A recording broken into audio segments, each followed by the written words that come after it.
मनुष्य जीवन का उद्देश्य क्या है? ये वीडियो आपको बहुत मदद करेगा आपको आपके जन्म का उद्देश्य समझने के लिए।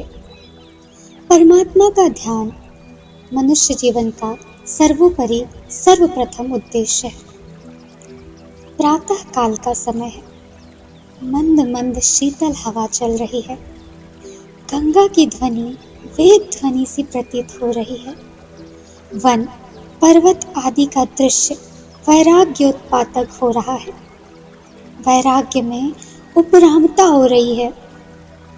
आनंद आनंद आनंद शब्द का उच्चारण किया जाए तो प्रत्यक्ष में आनंद का अनुभव होता है। परमात्मा आनंद स्वरूप है। जहाँ भगवत चर्चा होती है वहाँ ध्यान जमने पर सात्विक वृत्तियाँ आ जाती है। हृदय निर्मल हो जाता है। मन में ज्ञान की दीप्ति हो जाती है। प्रसन्नता, आनंद और प्रेम की बाढ़ आ जाती है। अतः हमें विवेक वैराग्य पूर्वक संसार के बाहर भीतर के संकल्पों का त्याग कर देना चाहिए। मन से पूछें, तुम्हें क्या चाहिए? और उत्तर दें, कुछ नहीं। ममता, कामना और आसक्ति को त्याग दें। जो पुरुष संपूर्ण कामनाओं को त्याग कर ममता रहित, अहंकार रहित और स्पृहा रहित हो जाता है, वही शांति को प्राप्त होता है। अर्थात सिर्फ उसे ही शांति प्राप्त होती है। और यह बात केवल पुरुषों के लिए नहीं, महिलाओं के लिए भी उपयुक्त है। बोध रूप आनंद परिपूर्ण है। यावन मात्र भूत प्राणी और जल वर्ग में बाहर भीतर परमात्मा ही परिपूर्ण है। ज्ञान और आनंद निराकार है। बादल के समूह के आसपास बाहर भीतर आकाश है। उसी तरह इन तमाम भूत प्राणियों में और जड़ पदार्थों में बाहर भीतर हर जगह परमात्मा व्यापक है। परमात्मा हम सब में व्यापक है। जहाँ बादल नहीं है वहाँ भी आकाश है, और जहाँ बादल है वहाँ भी आकाश है।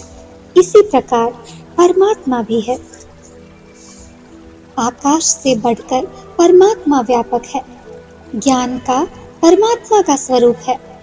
आनंद ही ज्ञान है। बोध से भिन्न कोई वस्तु नहीं। चर और अचर जितने भूत प्राणी हैं एवं जड़ पदार्थ आदि जो कुछ भी है वह परमात्मा का ही स्वरूप है। जैसे बर्फ में ऊपर नीचे बाहर भीतर जल ही जल है, इसी प्रकार इस संसार के ऊपर नीचे बाहर भीतर परमात्मा ही है।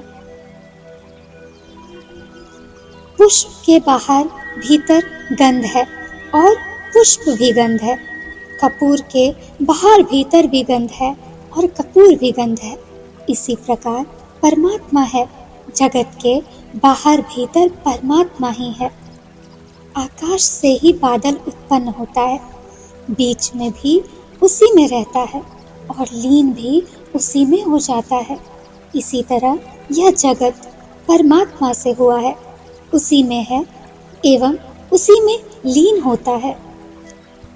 भगवान कृष्ण गीता में कहते हैं, हे अर्जुन, संपूर्ण प्राणी जन्म से पहले अप्रकट थे और मरने के बाद भी अप्रकट हो जाने वाले हैं। केवल बीच में ही प्रकट हैं। फिर ऐसी स्थिति में क्या शोक करना?